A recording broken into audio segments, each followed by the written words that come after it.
Hey ladies, listen closely, because what I'm about to share might sting a little. If you've ever wondered why your calls aren't returned, why coffee dates get canceled, or why those old friendships suddenly feel cold, it's not always them. Sometimes it's you. And I say that with all the warmth, respect, and professional insight I can give as a psychologist. Today, I'm breaking down 8 subtle but damaging habits I see older women fall into, without even realizing it, that can push people away. Make sure to stay until number 8. It's the one that's hardest to admit. And if this hits home, don't forget to like, subscribe, and comment below. Which of these am I going to work on today? Let's begin. 1. You dominate conversations without realizing it. Let's be honest, conversation is supposed to be like a game of catch. You toss the ball, the other person catches it and throws it back. But somewhere along the way, a lot of senior women I've worked with unintentionally start hogging the ball. And it usually doesn't come from arrogance. It comes from excitement, wisdom, or loneliness. You've lived through decades of relationships, children, health battles, careers, losses, and wins. You have stories. You've earned them. But here's the tough part. When every conversation becomes a one-woman show, friends can begin to feel like your audience, not your equals. People want to feel heard, not just talked at. I can't tell you how many times someone has said to me, "I love her, but I leave every conversation exhausted." Psychologically, dominating conversations erodes mutuality, the very foundation of friendship. It makes people feel invisible. And over time, they'll start to drift. They'll stop answering. They'll feel relief when plans get canceled. Here's a shift you can try today. Make it a goal to learn 3 new things about the person you're talking to. Instead of planning your next story while they're talking, pause. Breathe. Let their words land. Be curious. Because being heard is nice, but making someone feel heard? That's unforgettable. 2. You give unsolicited advice, even when it's meant with love. Now this one is hard, because it's usually rooted in deep care. You've been through things. You know what works. And when someone's struggling or making what you see as a mistake, it's natural to want to jump in with, "Oh honey, what you need to do is..." But here's the psychology behind it. Unsolicited advice, no matter how well-intended, often triggers defensiveness. Why? Because advice can imply judgment. It says, "You're doing it wrong, and I know better." Even if you're right, especially if you're right, people can feel belittled, patronized, or like they're not being trusted to make their own decisions. This is especially true with adult children, younger friends, or peers who are trying to forge their own paths. And over time, people will start filtering what they tell you. They'll keep things to themselves because they don't want a lecture. They just want a friend. So what can you do instead? Ask permission. Say, "Would you like some thoughts? Or do you want advice? Or just someone to vent to?" Giving people choice over whether they receive your wisdom is powerful. It builds trust and keeps the door to connection wide open. 3. You hold on to grudges too long. Let me ask you a painful question. Is there someone you used to love, maybe even deeply, who you haven't spoken to in years over something that, in hindsight, might not have been that big? You're not alone. I see this a lot in my practice. Older women who are still carrying the weight of one comment, one moment, one betrayal, and letting it block decades of shared history.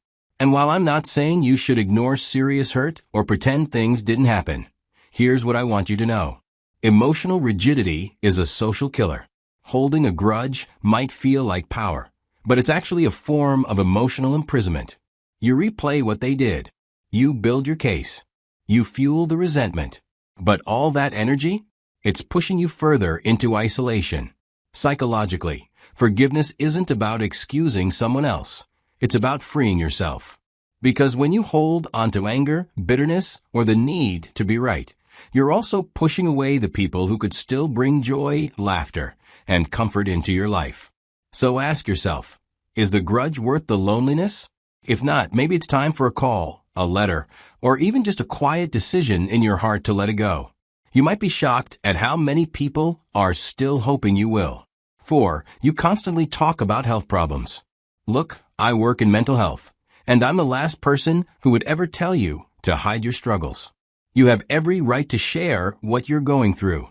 But if every single conversation is dominated by talk of arthritis, blood pressure, medications, and upcoming surgeries, people start to associate you with discomfort.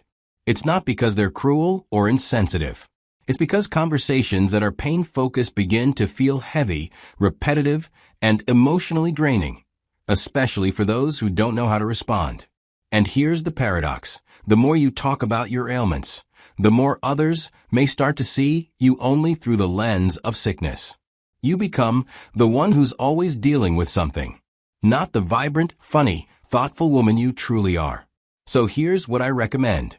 Of course, share your health updates, but try to balance them. Include moments of lightness, humor, curiosity, or even gratitude. Say things like, "I've had a tough week health-wise, but tell me something fun you've been up to." You are more than your diagnosis. Don't let your body's limitations define your personality. Because the real you, the whole you, is still worth knowing, and still worth showing up for. 5. You don't keep up with social cues. This is something that rarely gets talked about, but it's one of the most common silent friendship killers.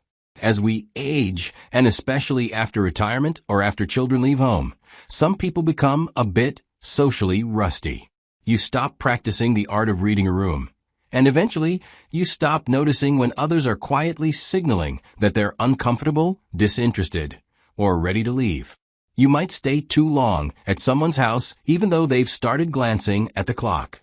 You might retell a story they've already heard 3 times, not noticing their forced smile. You might even miss signs of emotional distress because you're focused on what you want to say. Now listen, this doesn't make you a bad person. It makes you human. But the problem is, when friends feel like you're socially unaware, they stop inviting you into vulnerable or intimate spaces. They stop calling not because they're angry, but because it just feels easier not to. The good news is you can retrain this skill at any age. Start paying attention to microsignals, body posture, eye contact, size, fidgeting, tone changes. Ask yourself during conversations, are they still with me emotionally? And if you're unsure, ask. Say, am I rambling? Be honest. That kind of humility is disarming and charming. Social intelligence isn't a gift you either have or don't. It's a muscle. And it's never too late to build it. 6. You dismiss modern experiences. This one's subtle, but it sends a loud message. When you say things like, "I don't get what's so great about texting," or "back in my day, people actually knew how to raise kids," you may not realize that you're invalidating someone else's reality. And when that happens repeatedly, it creates emotional distance, especially between you and your children, grandchildren, or younger friends. You see, every generation is trying to survive in a world that's vastly different from the one before. What worked for you in the 70s or 80s may not be realistic or even possible today. So when you dismiss or scoff at modern struggles, what others hear is, "You don't understand me. You're not even trying." Psychologically, this kind of dismissal triggers something we call identity threat, a deep, almost subconscious reaction where the other person feels unseen, devalued, or misunderstood. And it makes them pull away. So here's the shift. Instead of criticizing, try curious empathy. Ask, what do you love about that? Why do you think that matters so much now? What's it like to date/work/raise kids in today's world? You don't have to agree with everything. But showing that you care to understand, that makes you magnetic, not outdated. 7. You expect friends to chase you.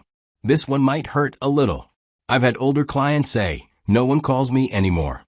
No one checks in. I guess I don't matter." But when I gently ask, "When's the last time you reached out to them?" they pause. Sometimes the answer is never.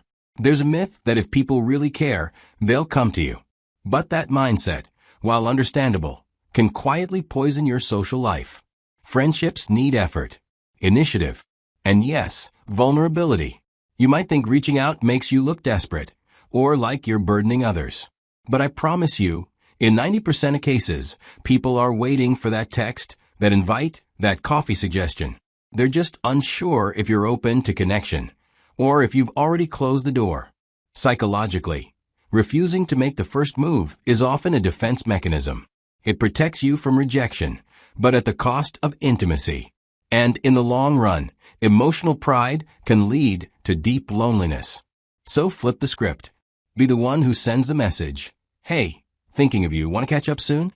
You'd be amazed how quickly old warmth can reignite with just a little spark.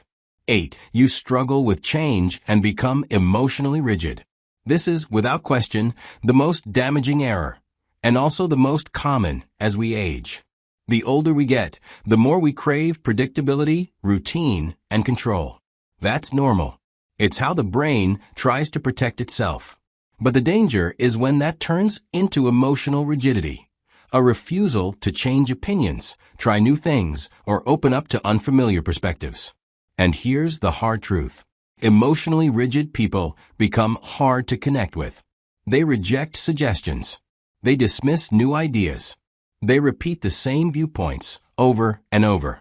And slowly, others stop including them in conversations that matter. Not out of malice, but because they don't feel safe being real around them. Now, I know change can be uncomfortable, but being emotionally flexible, especially in later life, is one of the strongest predictors of happiness, health, and social connection. It means you're willing to say, maybe I don't know everything, or I never thought of it that way before. It means being open to learning, even if it shakes your ego. So here's your challenge. Next time someone shares a new idea or a different way of thinking, resist the urge to correct or critique. Instead, say, that's interesting, tell me more. You don't have to change your beliefs, but allowing others to be themselves around you makes you emotionally safe, and people will flock to that kind of presence.